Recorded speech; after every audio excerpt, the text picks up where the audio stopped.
Тагын бер атнадан шәһәр советына депутатлыкка кандидатларны теркәү башланачак. Бүген бу хакта мэрияда узган матбугат конференциясендә хәбәр иттеләр.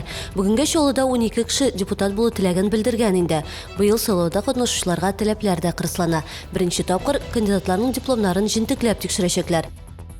Чалыда велосипед урлау очраклары арта. Быелгы сезонда 47 шәһәрдәш 2 тәгәрмәчле техникасыннан мәхрүм калган инде.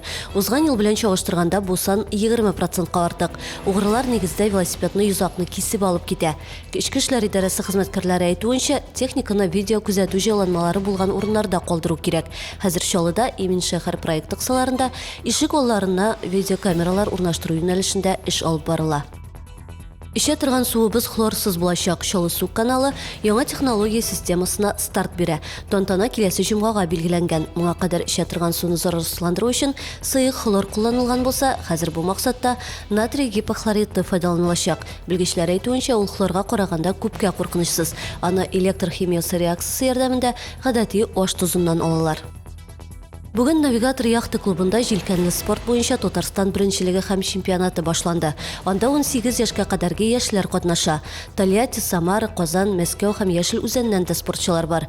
Чемпионат ел саен 70-тән артык җилкәнле спорт төре белән кызыксынучыны үзенә туплый. Чаллы яхты клубы җитәкчесе Юрий Гончаров сүзләренә караганда, шәһәр данын яклап чемпионатта 15 кеше чыгыш ясаячак. Җиңүчеләрнең исемен 10 июльдә ярышлар төгәлләнгән көнне игълан итәргә тиешләр. Бу һәм башка хәбәрләр турында тулырак яңалыкларның кичке чыгарылышында. Ул 19 сәгать 10 минутта эфирга чыга.